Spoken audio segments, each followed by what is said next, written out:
नमस्कार दोस्तों, आप कैसे हैं? आशा करता हूं कि आप लोग अच्छे होंगे। दोस्त, आज हम लेकर आए हैं नया सब्जेक्ट, हमारे अतीत यानी कि इतिहास लेकर आया हूं आप लोग के बीच रिवीजन करने के लिए। तो आइए हम सब मिलकर रिवीजन करते हैं हमारे अतीत वन। हमारे अतीत वन यहाँ पे पढ़ना है क्या, कब, कहाँ और कैसे। ये है 6 क्लास का इतिहास का पहला चैप्टर। तो सबसे पहले इसमें चर्चा किया गया है कि यहाँ पे पाकिस्तान और पंजाब के क्षेत्र में, उत्तरी पश्चिमी क्षेत्र में एक लिखा हुआ है कि कई लाख वर्ष पहले, यहाँ पे कई लाख वर्ष पहले, कई लाख वर्ष पहले मानव यहाँ पे रहते थे और यहाँ के लोग जो थे कुशल संग्राहक थे। इसका मतलब का जंगल से भोजन, जड़ और फल और जंगलों में खाद्य संग्रह के उत्पादक थे। कहाँ पे? इस दिशा में कई लाख वर्ष पहले की बात है।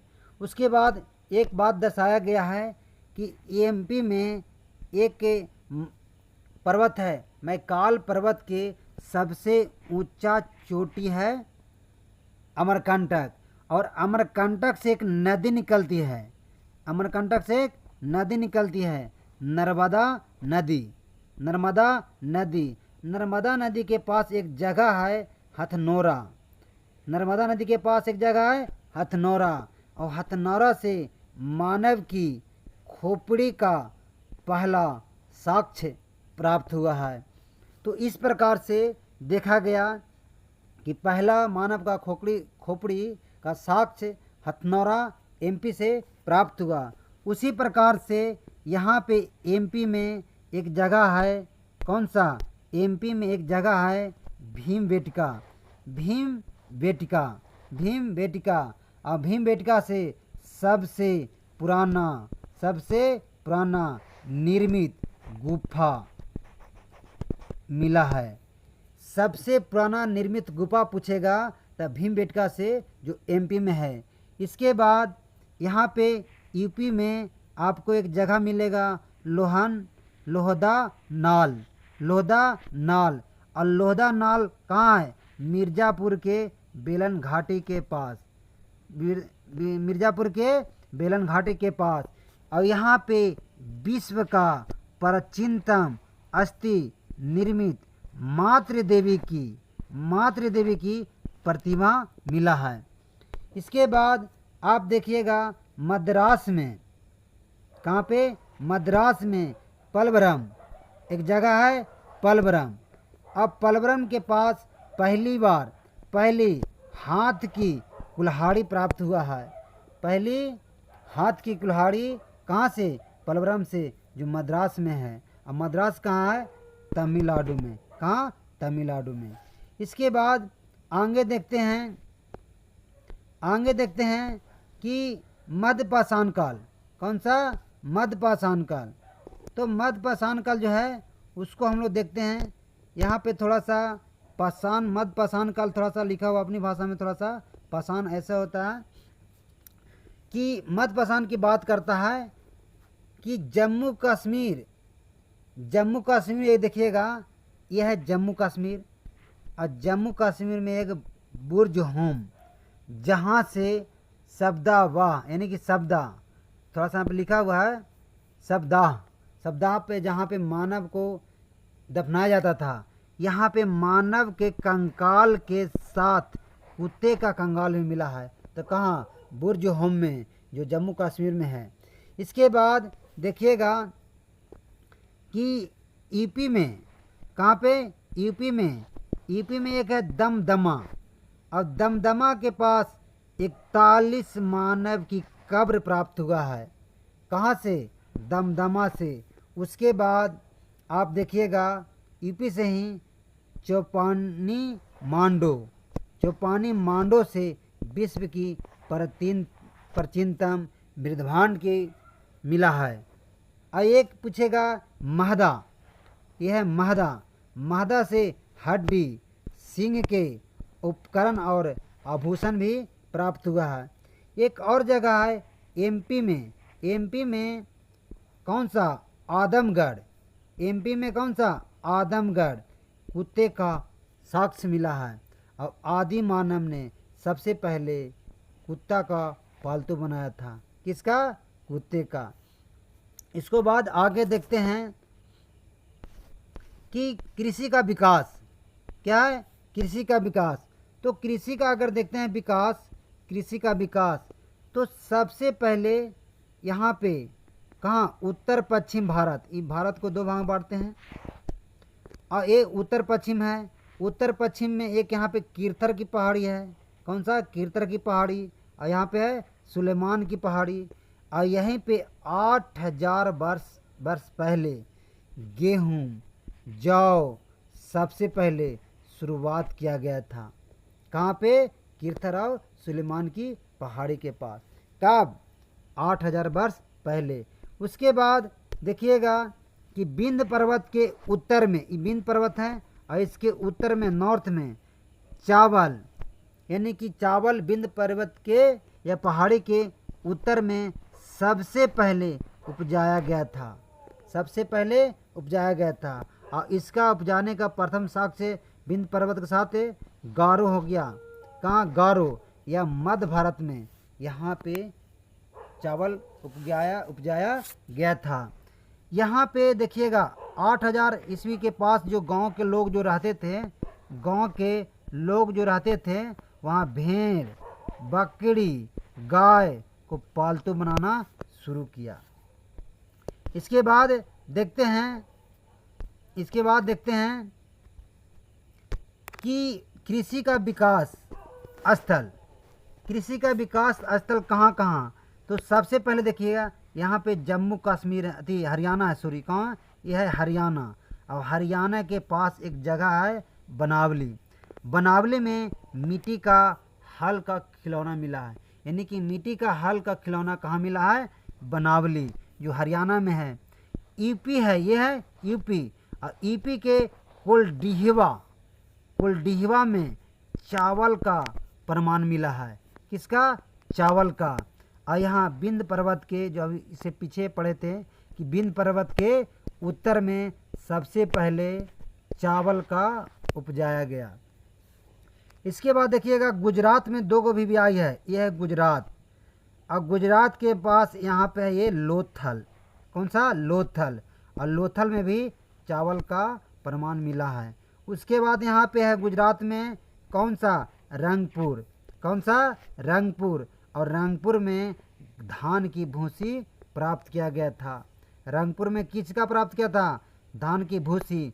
और जबकि राजस्थान में भिवियाई है, कालीबंगा है, और कालीबंगा में जोते हुए खेत की प्रमाण मिला है। अब ये कृषि का विकास अगर देखा जाए मध्य पाषाण काल में, तो मुख्य जो फसल था गेहूं और जौ। कुछ चीज़ें मैंने एनसीईआरटी के अलावा सार संग्रह और घटना के भी कुछ पॉइंट मैंने ऐड किया हूँ ताकि कुछ अच्छे कंसेप्ट बन सके। इसके बाद देखते हैं आरंभिक जीवन।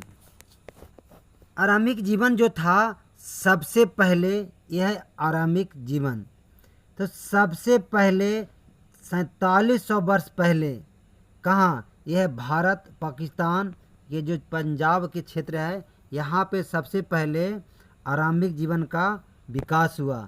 कहाँ पे? यहाँ पे आरंभिक जीवन का विकास हुआ। कब? 4700 वर्ष पहले। उसके बाद देखा जाए एक गंगा है। ये कौन सा? गंगा। और गंगा के पास 2500 वर्ष पहले नगर का विकास हुआ। और यहाँ पे अमरकंटक से सोन नदी निकलता है। अमरकंटक से सोन नदी, देखिए ये है यहाँ, ये सोन नदी जो गंगा में जाके मिलता है। और यहाँ पे मगध का विकास होता है, जो मगध का शक्तिशाली शासक मगध का विकास करते हैं। इसके पास देखिएगा एमपी यहाँ पे है। और यहाँ पे एमपी के पाँच मंडी में नगर का यानी द्वीप के बारे में बताया गया है कि यहाँ साक्ष्य मिला है। तो पचमढ़ी में जम्बू द्वीप और दूसरा थोरोथी द्वीप प्राप्त हुआ है। कहाँ? पचमढ़ी में। ये कहाँ? एमपी में। कितने द्वीप? 2 द्वीप। जो पहला कौन सा? जम्बू द्वीप और दूसरा थोरोथी द्वीप। इसके बाद देखा जाए तो पाकिस्तान में एक स्थान है बलूचिस्तान। क्या है? बलूचिस्तान। वहाँ पे एक जगह है मेहरगढ़, और मेहरगढ़ से अस्थाई जीवन का प्रमाण मिला है, जहाँ से कच्ची ईंट का आयताकार भवन का प्रमाण मिला है। इसके बाद देखा जाए तो दक्षिण एशिया, यह है दक्षिण एशिया। दक्षिण एशिया में भारत का जो पड़ोसी देश था उसमें पूछता है कि आधुनिक भारत के, क्या आधुनिक भारत के जो पड़ोसी देश थे, पाकिस्तान, बांग्लादेश, नेपाल, भूटान, ये सब आधुनिक भारत के पड़ोसी देश थे। इसके अलावा भी कई ऐसा देश हैं जो हमारा पड़ोसी देश हैं, जैसे ईरान, अफगानिस्तान, चीन, म्यांमार। एनसीईआरटी में लिखा हुआ है। कहीं पूछ दे कि आधुनिक भारत में कौन कौन थे, तो भारत है ये है, पाकिस्तान, बांग्लादेश, नेपाल, भूटान, ये सब थे। इसके अलावा भी पड़ोसी देश ईरान, अफगानिस्तान, चीन, म्यांमार, ये सब थे। इसको मैंने मैप में दर्शाया हूँ।